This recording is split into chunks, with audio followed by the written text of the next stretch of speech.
This is Barry Zalma speaking for Zalma on Insurance on YouTube.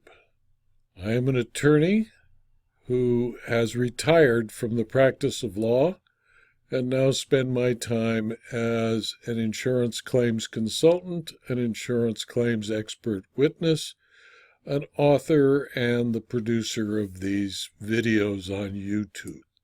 Today we're going to talk about the evaluation and settlement of construction defects claims. The universal means of settling a construction defect suit is the payment of money from the defendant to the plaintiff. Before making a payment to a plaintiff, the defendant and the defendant's insurer must evaluate the liability owed to the plaintiff and the settlement value of the claim made by the plaintiff. Usually, plaintiffs will have stars in their eyes, hoping to recover millions, including a profit percentage to pay for their lawyers, while the defendant hopes to settle for as little as possible and for no more than the insurance is available to pay the judgment. To effectively evaluate a construction defect claim or suit, the plaintiff, defendant, and counsel for both need to understand that an evaluation is a mix of objective and subjective issues. The evaluation must therefore include the objective evaluation of damages to property, the cost to repair or replace using material of like kind and quality, and the subjective values of the plaintiff's trouble and inconvenience, pain and suffering, or just anger because the property was not as promised. The parties, both plaintiff and defendant, to construction defect suits must know the subjective and objective methods used by courts, juries, and construction professionals for evaluating what to offer or accept in settlement negotiations. The purpose of evaluation of a claim or suit alleging a construction defect is to allow the parties to the dispute, whether plaintiff or defendant, whether insured or not, to understand the potential damages available as a result of the defect. By conducting a serious evaluation, litigation or actual trial can be avoided, or at worst, limited. The owner of the property will usually, but not always, be the plaintiff in a construction defect suit. The plaintiff will allege that the structure is not what was represented. The plaintiff may also claim that as a result of the alleged defects in the structure, property belonging to the plaintiff was damaged, and the plaintiff and other occupants of the structure were injured or made ill. The builder, architect, engineer, and various subcontractors are usually, but not always, thrown in as defendants to a construction defect suit. Often each party defendant will be insured. The more viable and insured defendants, the more money is available to package a settlement agreeable to the plaintiff that does not break the bank accounts of the defendants or their insurers. The insurers should have a staff of investigators, adjusters, engineers, and attorneys whose sole purpose is to diminish or destroy the case brought by the plaintiff. If the case against the insured is provable, the insurer will work with the insured to make someone else or its insurers pay all or a major part of the claim to create an agreeable settlement on behalf of the defendants. The insurer, however, is still obligated to the persons it insures to resolve any suit where liability of the insured is reasonably clear within the limits of liability of the policy. If defense counsel and investigators retained by the insurer find that the insured is responsible for the damages claimed, the insurer is required to do everything possible to reach an amicable settlement within the policy limits available to its insured. The amount of dollars required to repair or replace a structure that is damaged because of a defect is subject to strict rules of evaluation of the cost of repair and replacement. Builders who specialize in repair of distressed structures, whether the damage is due to a defect or some outside casualty, will be faced with a large body of information concerning the cost of materials and the time needed by skilled craftspeople to perform the repairs needed. The costs are found in commercially available databases. The parties to a construction defect suit should pay particular attention to early evaluation of the aspect of the damage. The method of establishing the extent of a structure loss includes creating a scope of loss where all parties agree as to what must be done to repair the defects, using not new building type contractors, but using repair and replacement contractors who know how to remove and replace materials that are damaged, which is something a new construction contractor is never involved in. The scope of loss can be prepared by a construction consultant retained by the plaintiff or the defendant, the plaintiff insurer's adjuster, the construction consultant retained by any one or more of the defendants, or all of them working together. Usually the property owner and the person preparing the scope of loss agree on the general categories of damage that will be used to determine the total amount of loss to the structure itself.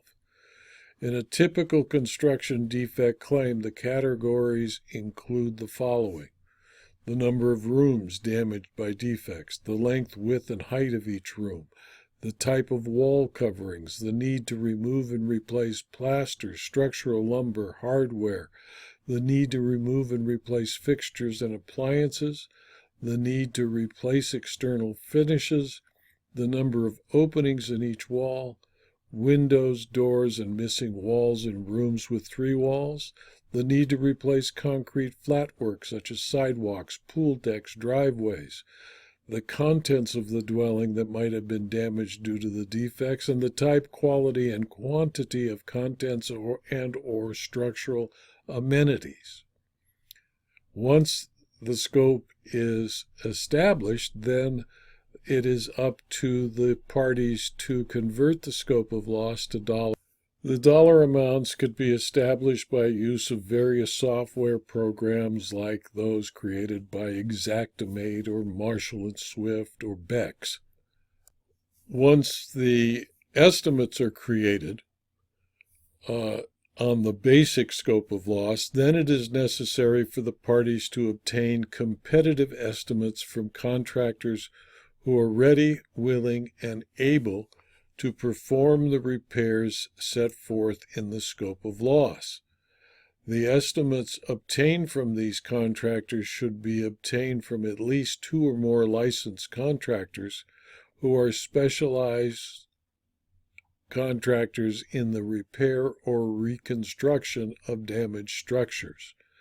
The contractors must write their estimates based on the scope of loss agreed between the plaintiff and the defendants, the person seeking damages, and the person being sued, or their representatives, should walk through the site of the loss with the contractors, so if there is any question as to the scope of loss, it can be resolved at the scene. The Restoration Industry Association, as providers of property damage restoration, remediation, and cleaning services to the public, subscribe to the following principles in the relationships with customers, employees, and business associates established by the following code of ethics. 1, to treat our customers and their property with care and respect. 2, to provide professional service in accordance with high standards of practice that will, where possible, restore the customer's property to its pre-damaged or pre-soiled condition. 3, to operate in a manner consistent with ethical principles and sound business practices. 4, to be proficient in our work through ongoing participation in education and training. 5, to provide our customers with accurate information concerning the scope of work required and its costs, maintaining strict impartiality in our professional opinions. And 6, to disclose to the customer any connection we may have to their insurer or any other interested third party. Once the parties have completed their investigation and evaluation and obtained estimates from classic, well-trained, experienced contractors, it is time to negotiate a settlement. And all of the parties must understand that negotiation is an art that is impossible to teach. It is not the same as haggling at a bazaar over the value of a brass pot. It is an art by which one person convinces another that entering into an amicable agreement where both parties leave the negotiation session somewhat unhappy is better than leaving it to a jury of 12 persons who know almost nothing about construction and construction defects to determine the amount needed to resolve a lawsuit or a claim. The effective, totally prepared negotiator will resolve the dispute less unhappily than the other side, while also convincing the other side that he or she was at a disadvantage. To reach such a resolution, it is necessary for both parties to be completely prepared with all facts available. Each repair estimate must have been thoroughly reviewed and compared so that both sides recognize that they are comparing apples to apples, lumber to lumber, windows to windows, and not apples to pomegranates.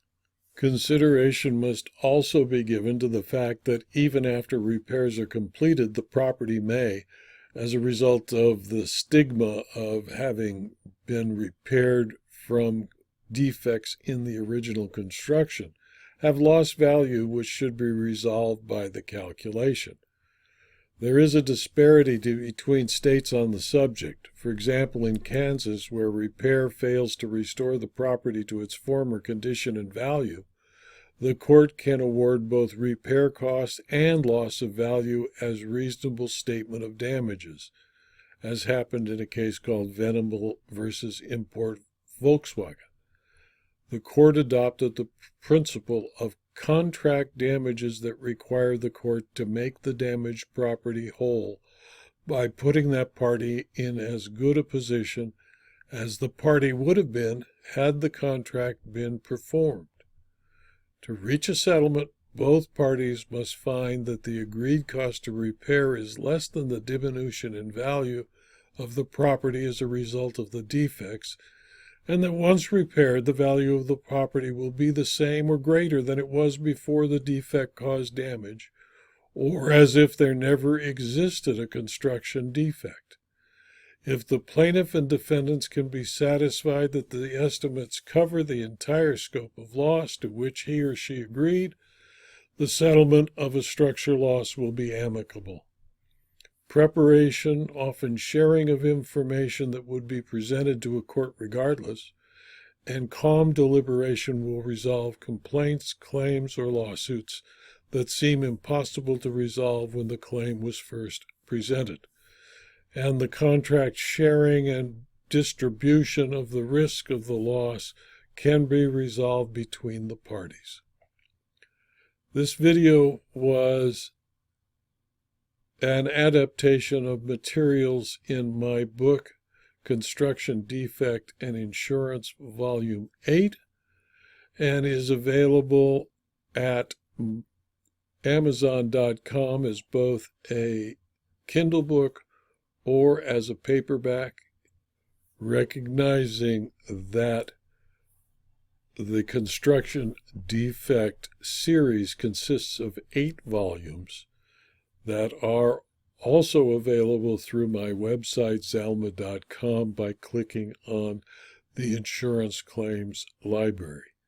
If you found this video to be of interest or useful to you in your practice as an insurance claims professional or lawyer, please subscribe to my YouTube channel and other materials and writings that I have available.